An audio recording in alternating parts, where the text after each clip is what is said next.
No race weaves the thread of life. We're all strands in it, seeds upon the earth, inheritors of nature's balance. They first appeared in the world as rumours, as legends. Travellers told tales of great ships made of ice and bedecked with sails glimpsed among the fjords. Then, Norn hunters returned with more stories of white-furred bear men, unlike those Norn blessed by bear, who possessed great power, but who were also filled with great fear. They were fleeing the north, the land of the elder ice dragon, Jormag. They were creatures of wisdom and judgment, weighing the races of Tyria and finding them wanting. They were the Quaggan. The Quaggan are intelligent, 10-foot-tall, bipedal, polar bear-like beings from the distant north. Culturally, they have a strong belief in the importance of being in balance with the world around them, but this does not mean they're pacifists. Taking a cue from the natural world, they see hunting and killing as a normal part of life. What is most important is that an individual's actions are in balance with nature. Originally from beyond the northern Shiver Peaks, the Quaggan tribes inhabit floating iceberg fortresses called sanctuaries, one per tribe. They live and travel upon these mighty ice peaks, building entire cities within their shelter.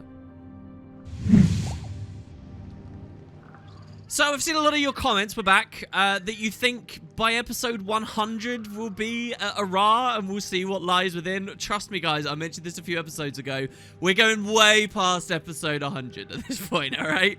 Just admit it, you're in for the long haul, and I know that that's kind of a cool idea, but I just want to be clear with people that's not what's going on. So here, Carrotflower's looking a little bit different. Why is that, you might be wondering? Well, we have a great challenge coming up, so we got to do a bit of a gear shift, but I also wanted to get her out of her old cultural armor that we've seen for a while and show you something, a really important look for Guild Wars. What you're looking at here is seer armor. So as we were leveling to 80, the game kept giving us like exotic loot of a specific skin type. It was this. And most of the big rewards you get in ore from clearing cathedrals out, like we just did at the Cathedral of Eternal Radiance, you can spend heaps of karma to get gear that looks like this. So it's seer stuff for light, and I can't remember what it is for medium and heavy. But so basically what I'm saying is this is, in some ways, kind of like the generic level 80 baseline end game gear. Like visually you're looking at it here, and similarly the staff we have equipped here, this is a pearl staff. Look, so the kind of baseline crafted level 80 stuff, especially at launch, was known as pearl stuff. It's still in the game obviously, and so that's the staff, and here is the scepter and the focus. We're actually in the staff animation there as we're holding that.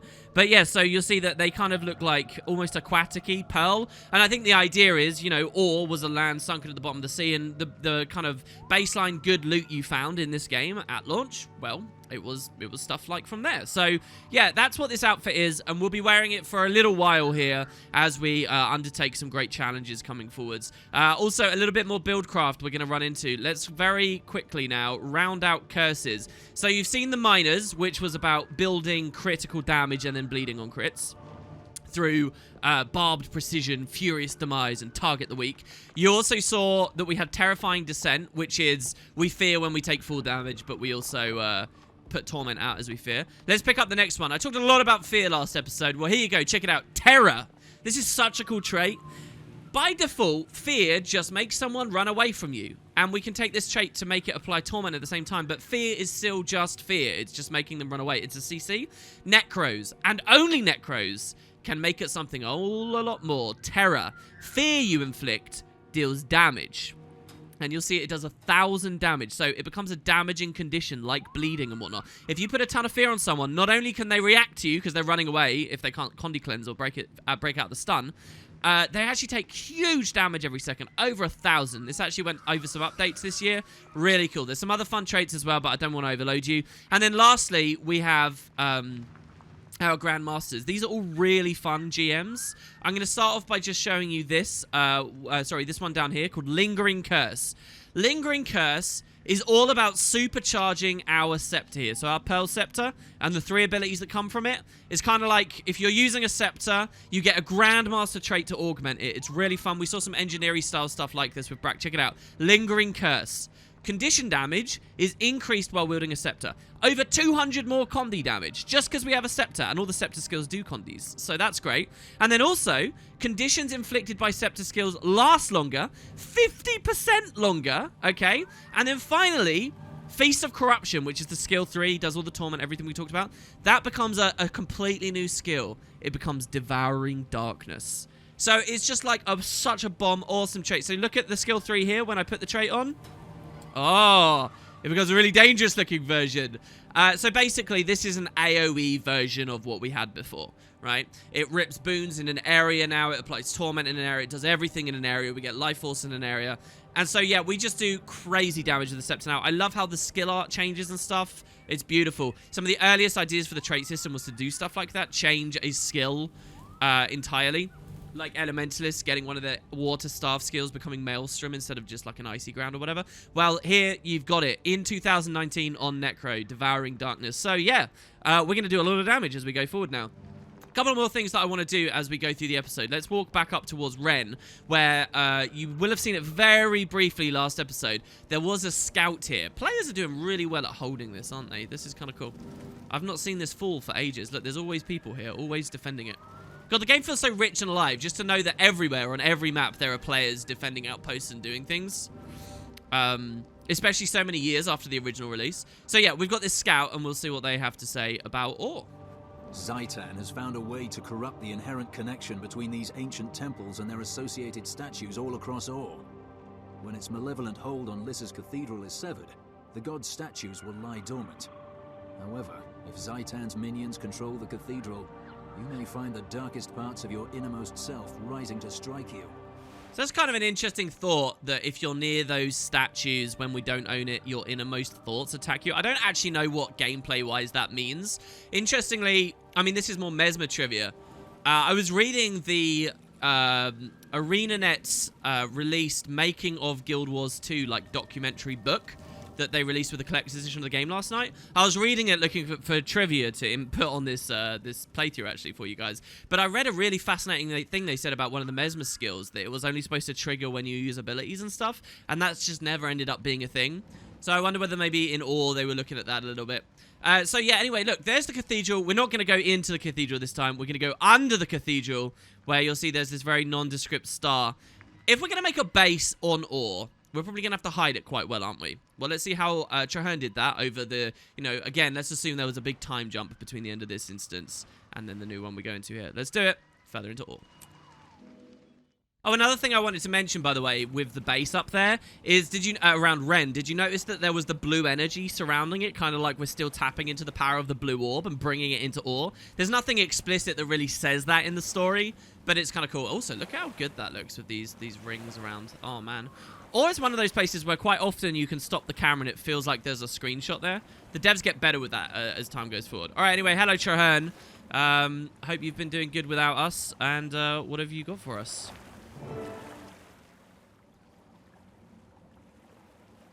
You're just in time, Commander. We've established a perimeter, and we're shoring up the cavern's defenses. After your recent victory, Zhaitan's forces are weakened. The dragon feels us growing closer, like a thorn digging deeper into flesh.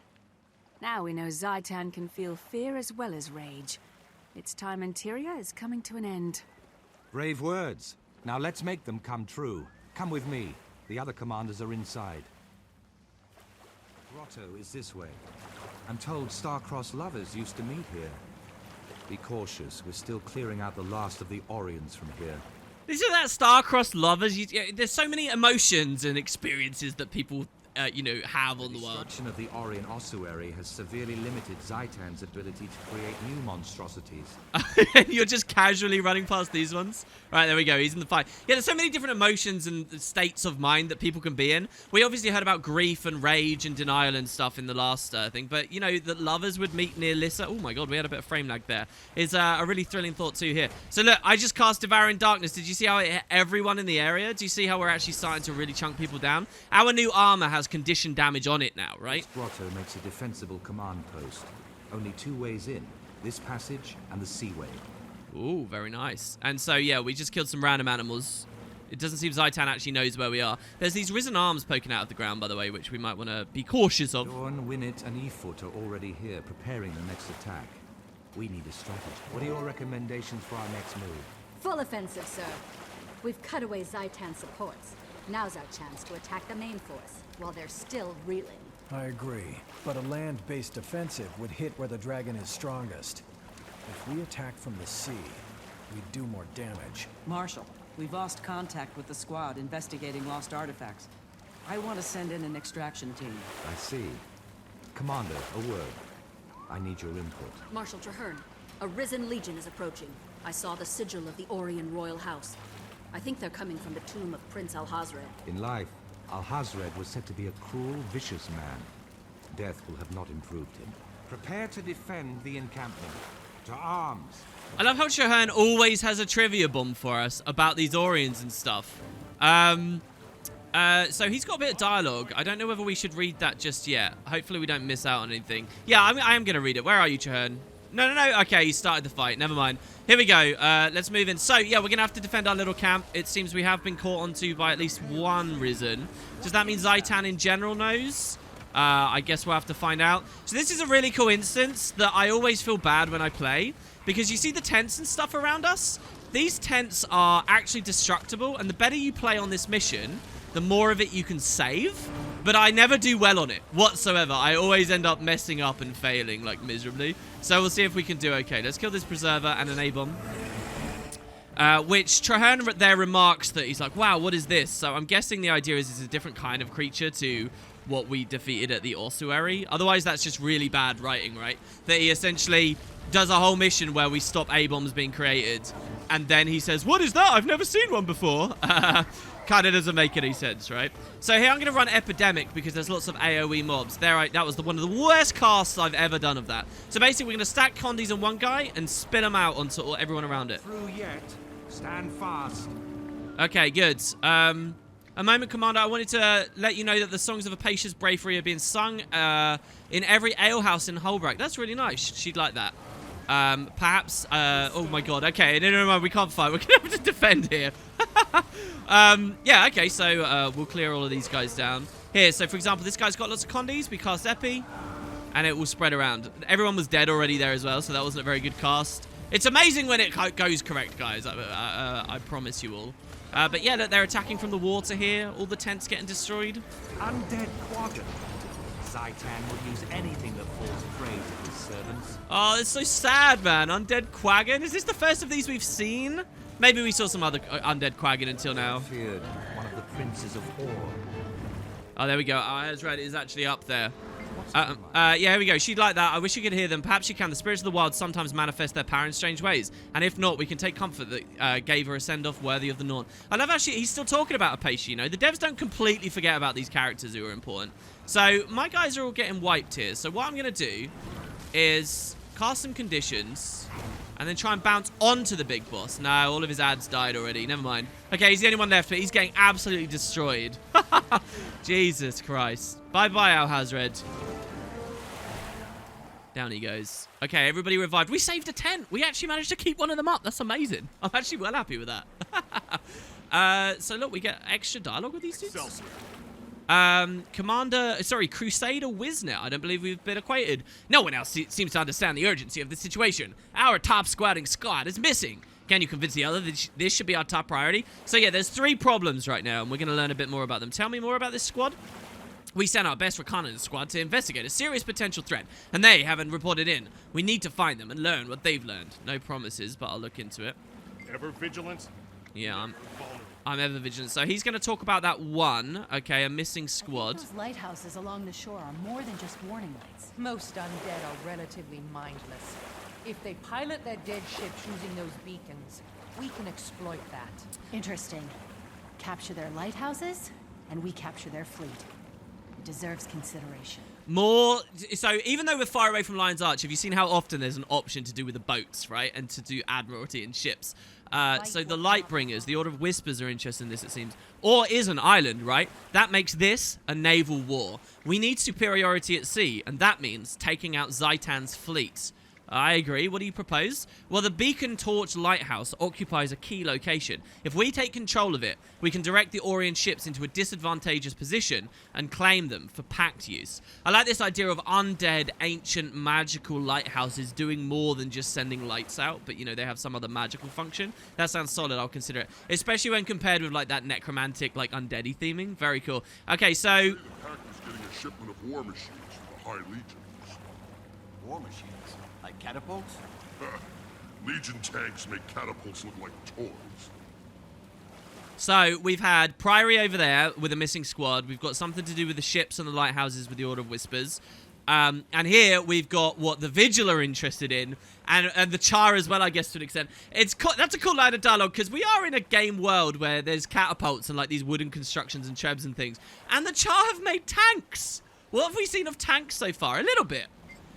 We have the chance to show Zaitan and its rotting meat puppets how dangerous Char war machines can be. Are you interested? Sounds fun. What's the plan? Chahern wants to send an armored column straight into the heart of Ore. And the Gear War Band, hell yes, the Gear War Band is standing by. They do overwhelming force like nobody else. All right, okay, I'll need to think about this. There's a lot going on here.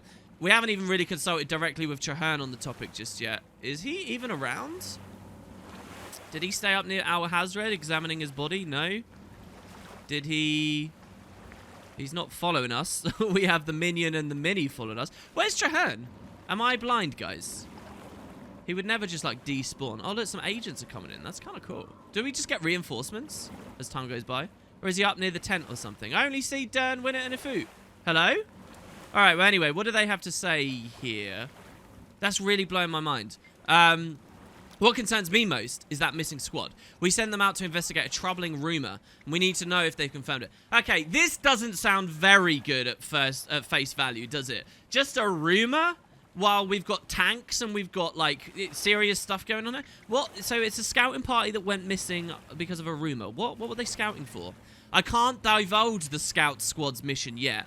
I can say they're investigating a potentially devastating addition to Zaitan's arsenal. We need to find it, so we need to find the squad. I like how they're so scared of Mesmery spies and stuff at this point that even us, the commander, they've got to keep certain aspects of this operation in check. I wonder if in real life, in really big engagements, like during World War II, certain arms of a single country or government or whatever don't know other things that are going on. I see. Thanks for the information. Right.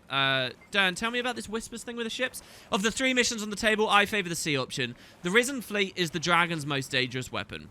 If we take it and use it for ourselves, it harms Zaitan and helps us. You want to take... So, wait, hold on. We heard about, like, an Ark ship delivering corpses. But that wasn't necessarily for fighting, right? We're talking about Zaitan's fleet. And we want to take it sneakily. That's very Order of Whispers. That's very manipulative. I like that. How do we accomplish it, though? By taking control of the Beacon Torch Lighthouse. We can use its signal to lure the dead ships in. We can ground them and then seize them. Wow. That's such an ingenious thing for the devs to have thought about. Like, what role can the Order of Whispers via subterfuge do in a war engagement? And they kind of find a cool idea here. Afoot with the Vigil. Tanks, you've got my flowery, barky ears up. There's a time for subtlety, and this is not it. We need to send our strongest artillery to Ore and drive it right down Zaitan's throat. Have we got artillery that can do the job? Absolutely. We've got a whole column of Char tanks, devastating in open combat. And we've got the Iron Legion's top tank crew, the Gear Warband, standing by to operate them. It'll be so cool to see this. Can't do better than that. I'll give it some thought. Right, so we got 3, and now we need to speak to Chahern, who is mysteriously MIA. Like, what the hell? The story step is telling me to come all the way back here. Did he just reset to his default position in the mission? I've done this mission a ton of times, guys. I've never in my life seen Chahern's AI do this. He seems to have decided to come back to where we began the whole thing. That's incredible. All right, Chahern. Our 3-pronged offensive could break this war wide open for us. It's a time to decide, Commander. Where do you think will do the most good? Right, so there's so many different things on my mind. Tanks sound really cool. Getting a whole navy of ships sounds really cool. But do you know what intrigues me most? And Caraflower, as a member of the Priory, probably has some loyalty towards it. Just finding a missing squad? Just a rumor?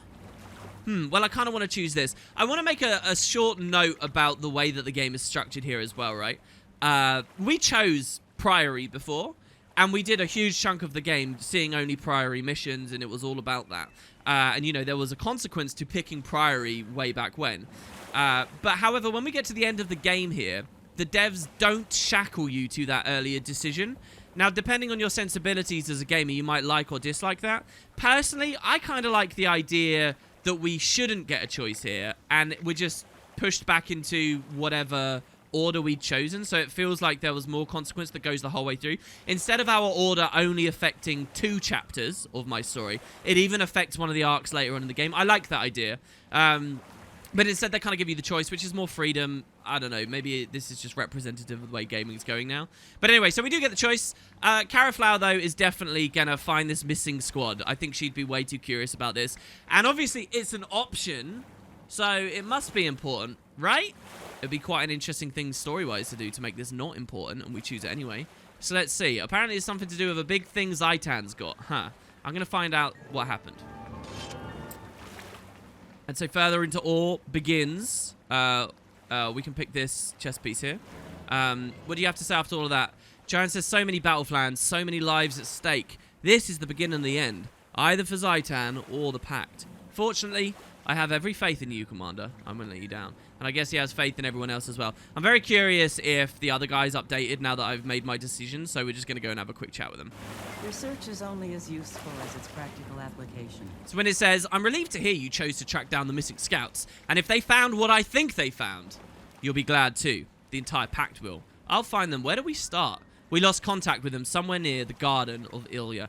So we're actually still going to be in the area of Malkor's Leap. The Garden of Ilya is where the village of Ren was.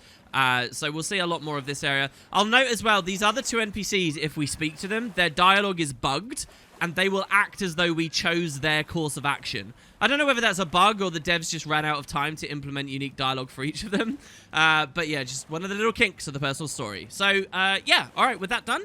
Oh, hold on. Does maybe this guy, the Crusader, say anything? Justice. Have you decided? Do you understand the magnitude of the problem regarding the missing squad? I'm sorry, but I've not... and this time, the bug is in the reverse direction. Kind of weird. But yeah, no, I picked you. Don't worry. Don't worry. Okay, so cool. So let's leave the instance and continue with the story. But oh, wait. What's this? We have a mail. So, Air has fled north to the honor of the waves. Now, I want to point out the timestamp on this mail here. For very specific reasons of pacing, sometimes we get a mail when we hit a certain level threshold, but the story hasn't got to the point in the timeline where we should actually play it. I actually hit the level threshold for this mail 3 months ago. Real time. I hit this around Halloween. It was a long time ago that we actually got this, but here we go. Air has fled north to the honor of the waves. Hail, mighty hero. Our herald is speaking. He says, I don't know how to tell you this. And who are you, Herald? You're still a mystery. I don't know how to tell you this, but I am afraid that Air Stegulkin has been in a dark mood of late. So Air, we don't know too well as Caraflower. We sort of know of her, and she's sort of been around in the periphery of the things we've been doing. But, you know, we have a stronger connection with Kaith. I'm afraid that Air Stegulkin has been in a dark mood of late. Apparently, her recent meeting with Zodja had affected her badly, and I and others are afraid that she has plans to do something rash, to go out as a hero. So, yeah, let's just quickly remind ourselves, what was this bad meeting with Zodja? It happened in Sorrow's Embrace, where basically Zodja told Air to get bent, despite the fact that she'd come all the way to try and help her, and Air just got really bummed out and left quite early in the dungeon. Do you remember? It seems that was a pretty grim moment. Air is still hung up on this failure of Destiny's Edge to defeat Kraukatoric all that time ago, and Zodja certainly didn't go over it. It's interesting because in Sorrow's Embrace, at that point in the timeline, we kind of see that there's still a lot of fracturing with the group, but around about the exact same time when the Citadel of Flame story's going on, at least Logan and Ritlock reconnected.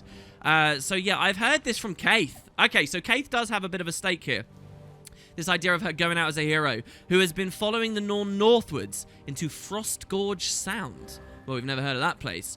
There, a great sanctuary ship of the Codan, the Honor of the Waves, is floundering as a result of the attacks of Jormag's minions. Both Kaith and I fear that Air is looking for a battle too big for herself, and I said that you would catch up with them to help Air. Please, attend to this at your earliest convenience. I like how it says your earliest convenience. So hold on, here we're basically hearing about a Norn who's kind of trying to do herself in, and that's an interesting thought. They also kind of hint here that the Herald has been directly speaking to Kaith. I like the thought that they haven't, and they've never met. It's just the Herald is making it sound like they're buddies when they're not really. So yeah, Aerith fled north to the Honor of the Waves. We're going to take a break from Ore here. And this next act, because about now in the timeline is where it's occurring, we need to go help Air out. We cannot... Air was the leader of Destiny's Edge. We have to deal with this. And not only are we going to be leaving Ore, we're going to be leaving the south altogether. We're going to be leaving past Straits, past Mount Maelstrom, back up through Timberline Falls, back up past Dredgehorn and Lornar's Pass, all the way up past Lion's Arch, all the way here. Now, for Caraflower, that's a bit of a trek. Caraflower did visit Holbrook very, very briefly. Oh, are we being attacked? I just heard some attacks.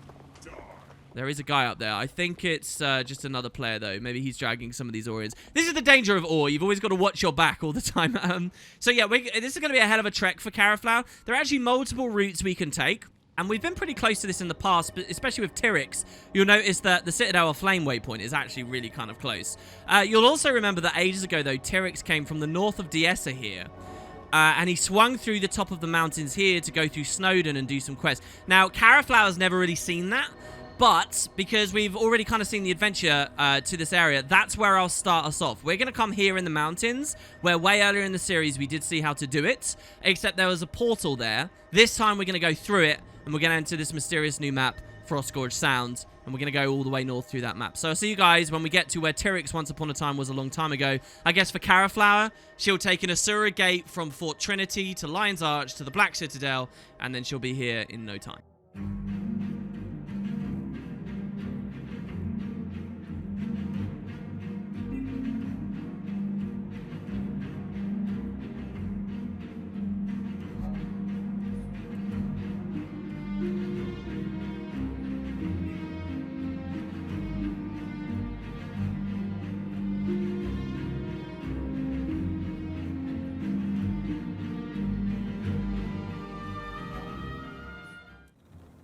Alright, I think this is pretty good. So we're near Meetoberfest and stuff. I love to wonder what Caraflower would make of all this stuff, like the idea of Meetoberfest and what it'd be like to visit Ascalon. At no point in her story is she ever really asked to go here. And then, of course, the mountains, too. You remember ages ago when we were at the Grove, there was another Sylvari who said she'd visited the Norn and said that she'd visited the mountains. I remember when I was playing that, and I was showing you guys that dialogue, I was really excited because I knew that by the end of Caraflower's adventure, she also would visit the Norn after, you know, going to grieve with the Patia and stuff. But, you know, she talked about how it was really horrible as a Sylvari to go there because she just felt so cold and there wasn't enough sunlight and she just kind of felt a little bit, you know, withered or whatever. Cool thought. But yeah, we are in the mountains. Beautiful, beautiful area, region of the world. I love the north of this map, which we've really seen so little of. It's a place called Wayfarer Foothills. But at the very north of Wayfarer, while Tyrix went off on the left and ended up, you know, traveling through Snowdon, we're going to come past this place here. This is the Solitude waypoint. You'll see that there's a bit of a Norn outpost near here with these giant vents of heat coming from the sky. You can actually imagine that these steam vents aren't here right now. When the game launched in the timeline, this wasn't happening. They're supposed to be a mystery we'll deal with later. But yeah, there is this portal. Now, this is kind of an interesting place because this is like a starter map we're in right now. And this portal will take us to an end game map. So you have to be very, very, very careful if you're a new player here. The awakening of Jormag flooded much of the north, and now new races are fleeing into this land ahead of the Elder Ice Dragon terrible minions. Coming into Frostgorge Sound, essentially here's the way that Guild Wars 2 is structured. There are level 80 maps in Ore, and then the only other place in the game that there's a level 80 map is here at Frostgorge. That's right when the game first came out, yeah. So, right now, we're probably not at a level 80 area. The map is level 70 to 80. And really, it's right around the dungeon and up here that things get level 80. But yeah, so Frostgorge. Let's see what the scout has to say. Here we've got this Crusader, Gida. Gida actually being... this is an Asura, interestingly. But in the novel Ghosts of Ascalon, if you listen to my audiobook reading of that, you'll recognize that name. A squad of packed Vigil has just attacked Barrowstead, a Sons of Svanir's citadel. If you're free, I'm sure they could use your help. Sure, I have time, not right now. Now, I think if I was low level and I just walked here, this Asura would be saying, get the hell back, man. You shouldn't come here. You'll also notice, though, it's a Crusade. This is a member of the Pact, guys. There are Pact bases and stuff here. So it's kind of a weird thing where the story can kind of jump ahead, where the open world starts showing Pacts when you were not really supposed to see them initially. But here, so we got an agent here as well, Agent Caltha. What's going on in this map, man? Jormag's influence extends far beyond his actual reach. To the west, the sons of Svanir grow ever more dangerous and violent. To the east, the weak-minded Grawl worship the great beast in the sky. We must stem the tide, or this land will be lost. Oh, I love this. Honest to God, right? We're so near the end of the game in terms of maps we've explored and stuff, that this is such a breath of fresh air and a cool moment, I think, because it gives you that classic Guild Wars 2 immersive exploration, new plains and fields opening before you, you know, here at the end. And I really think that just means so much to players that they have this opportunity right here. Because one of the most exciting things in RPGs and MMOs and things like this, I think, is when you just hit, like, these vast new expanses. And Ore is, like, obviously delivering that too, but here we're in a totally different aesthetic, right? It's mountains again. It's super far away from Zhaitan and everything that's happening there. So there's some really cool stuff. I just mentioned that the Pact are here. Look how cool the Pine Soul is. This is awesome, man. I actually have a bit of a story about this. An old guildie of mine, when the game came out, got his account hacked, and a bot was just farming these for like days and days and days. And when he got his account back, he noticed the bot had farmed like just obscene numbers of rare materials, and it was from killing Pine Souls and Minotaurs and stuff right here in this area, where there's lots of Gruul as well, by the way. So yeah, there's Pact here. But what are the Pact doing here? The Pact are fighting Zhaitan, aren't they? Well, we saw that the Trahan sent a couple of Pact to deal with some Flame Legion issues and, you know, domestic char problems. But there is a little bit of an effort already here. When we're so far north, you know, not as far north as where the Coden came from, but when we're so far north, there's not really much of an undead problem. It's mostly just Jormag, and that's what we're going to be thinking about here. Seeing what civilizations and things actually manage to eke out their existences under the threat of Jormag coming further and further south as time goes by. This is really cool. I don't think I've ever been in this waterfall here. Maybe I have? Oh my god, it's being guarded by an ice drake. What's in there? What's in there? I want to know. It's got to be a dead end, right? Screw it, I'm going for it. Oh, it's a dead end. What the hell, though? There's nothing here. Maybe some days you can mine things in here, and that's a reason to come. Now we got a friggin' brood mother to kill, who hopefully isn't too dangerous. So let's get in here. You can see now, as we fear, we torment, and we do damage, and the fear itself is, like, hitting a chunk. Now watch. I've condied the hell out of this. I can epi, and look, this guy suddenly just gets hit, and you see that hatchling just die. That's really tragic, actually. I just killed the brood mother and put all the death and, you know, contamination onto her babies. Jesus. Right, okay, so we're going to be quite relentlessly moving north, but there's some beautiful landmarks that I have to show you guys, especially for the Guild Wars 1 fans. We're coming up to one right now. It's a place called Yaks Bend. So in the original game, everything started in Ascalon, and then you end up going on this big escape as refugees across the mountain. The first place you arrive in the mountains is here. And when I say here, I mean literally right here. Oh, we're in combat. That ruined that. I was gonna go on the vista for you all, but this Dolyak apparently wanted to attack me. I'm sorry, Mr. Dolyak, that I offend you so sincerely. Maybe one of the little minions we summoned from being death magic attacked it. We're about to change that anyway. So here, let's look at this, right? It's a gorgeous vista. And if you look very carefully, even though there's these huge cliffs and rock walls and things, you'll recognize this from 250 years ago once upon a time stood here. The thing is, with Yaks Bend in the original game, it was a camp with campfires and wooden fencing and, you know, all kinds of animals and things around. All of that stuff is kind of gone from Yaks Bend in Guild Wars 2. But the actual layout and the makeup of the terrain is exactly the same. The little PvP arena you could fight in, it's all kind of like here. It's very, very cool. And the devs actually, as a nod to it, I think, first of all, the actual area, the waypoint we'll get is going to be called Yaks Bend, right? We're at Yakington's Toil here. Yakington being a character associated with Nicholas the Traveler, a totally different thing. But, you know, they give you trading posts here. These are permanent trading posts and a natural connection back to civilization, should you need it, even though we're in these kind of remote areas. Let's say you're playing the game without using waypoints, which is fun in its own way. Every part of the Dolyak. Oh, do you now, Mr. Albrecht? Look at these hardy nomadic Norn way out far away. This is a harsh corner of the Sound. Unless you can weather the area, our little settlement won't provide you with much protection. What do you mean? Our camp has a history of Grawl attacks, and a host of Sons of Svarnir live nearby. With so few people, we do what we can to survive. Stay alert or stay away, traveler. The sun. Did you like how that Char said Svarnir earlier as well? She was like Svarnir. Where can I find the Sons of Svarnir? They've taken over a great citadel southwest of here. The Barrowstead, they call it. Well, we're not going to be going to the Barrowstead. That's 2 NPCs that have talked about it now. It's actually one of the meta events on this map, I think. Fear gives me the strength to outfight my prey. The story does eventually take you to it. Bear, be good, a visitor! Do you have a question, or did my warm fire draw you here? A little bit of both. How old is this camp? We haven't lived here long, but this camp dates back to the time of the dwarves. Back then, it used to be part of an escape route for Ascalonians fleeing their homeland. Impressive, thanks for the information. It's such a nostalgia bomb. I don't know why, but Yaks Bend is such a special place to me in my memory of the original game. So to see it come back in this one, we talked about all kinds of landmarks coming back.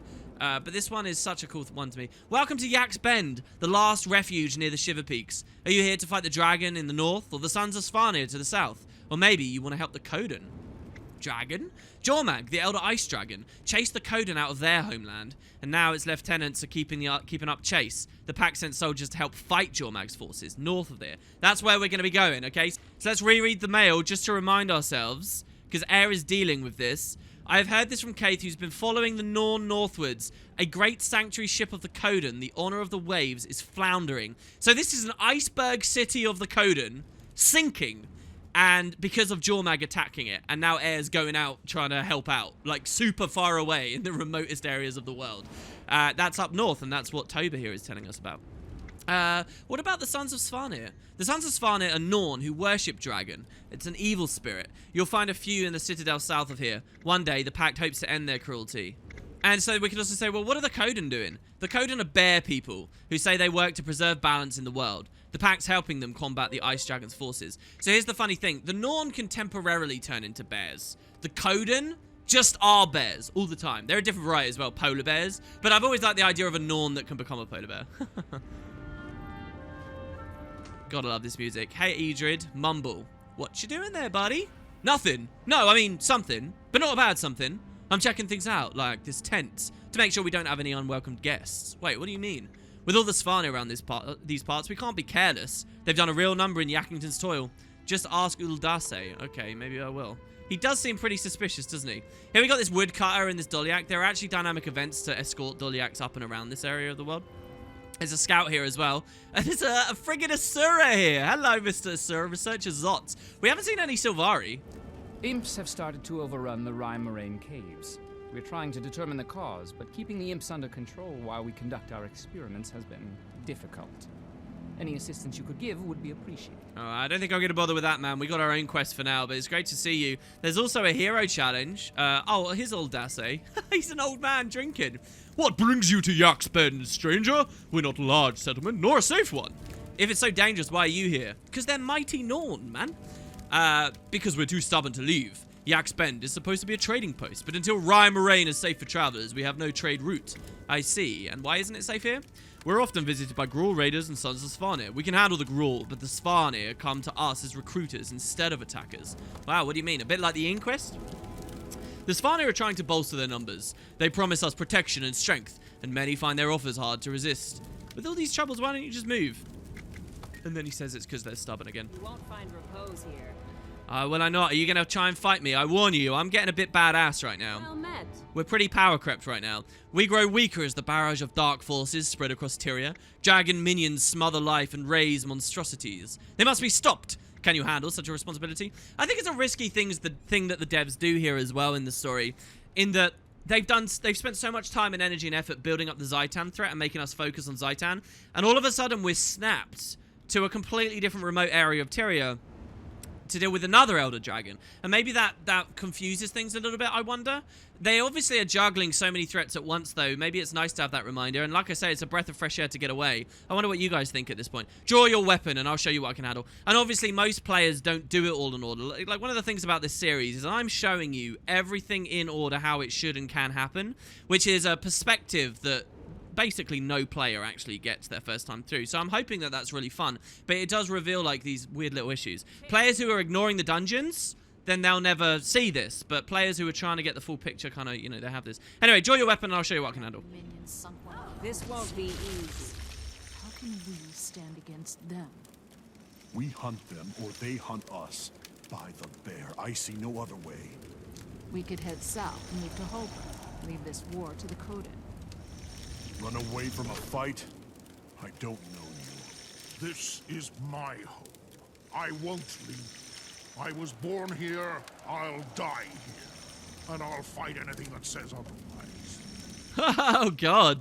That's fantastic. Stubborn is correct. So, this Norn is not very good.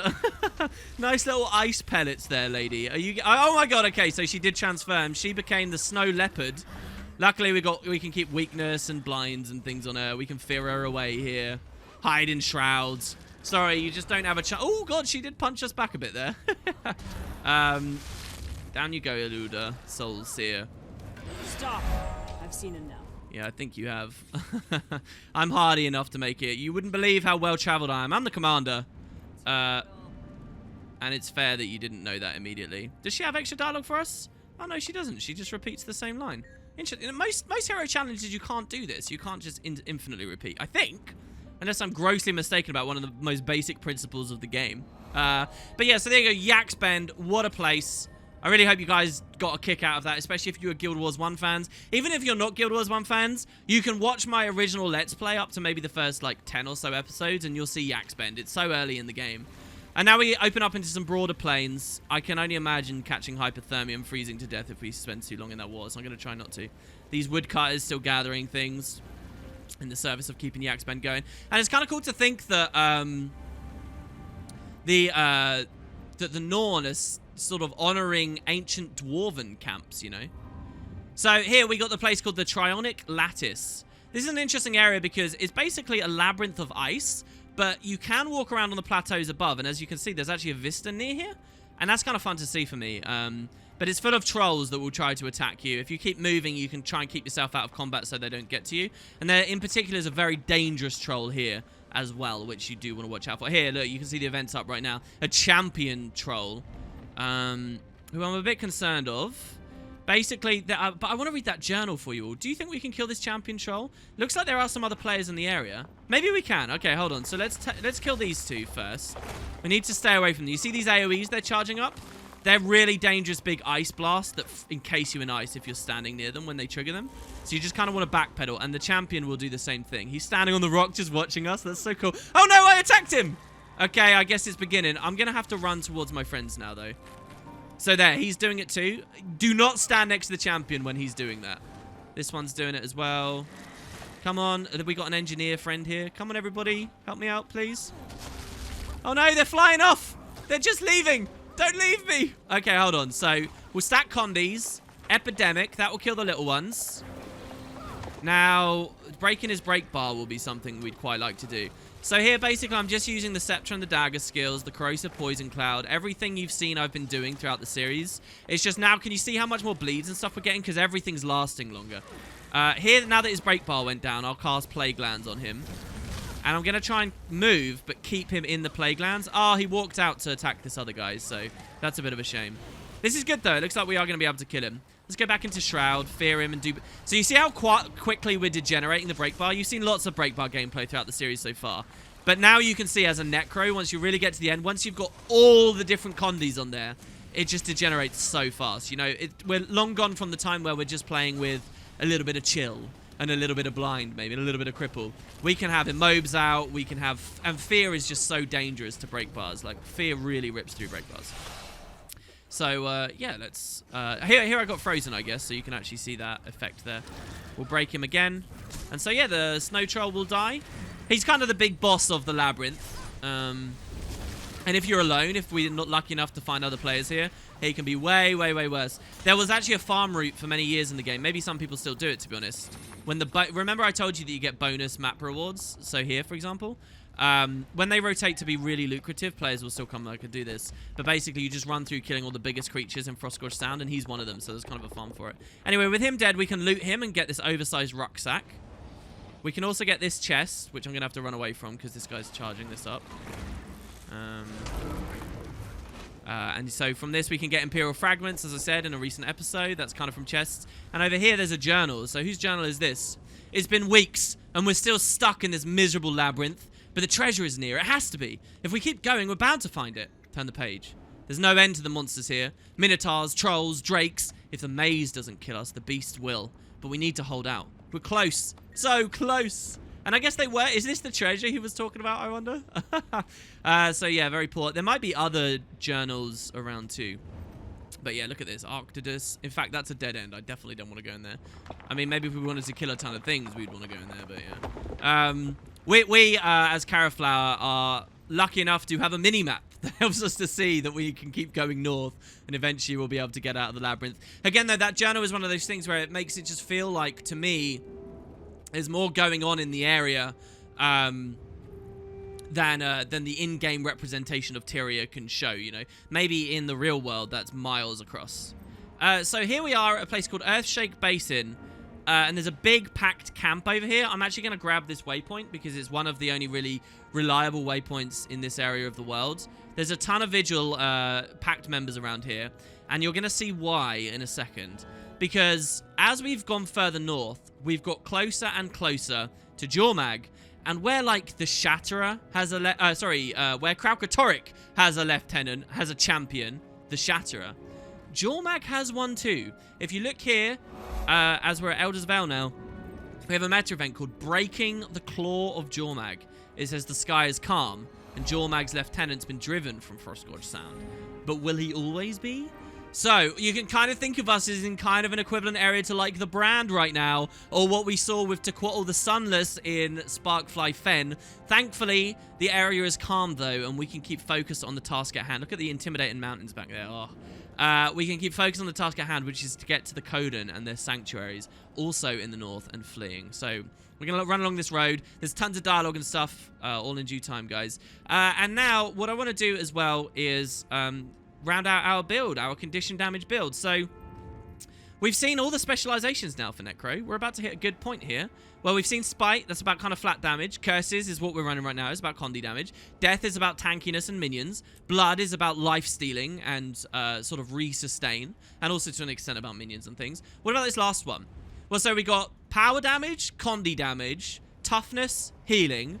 And then there's the fifth line. Most classes have that. They have a power, a condi, a healing, a toughness. And so what do we have here? Soul Reaping. This is the line that deals with our core mechanic, Life Force. So we already have spectral skills that give us Life Force.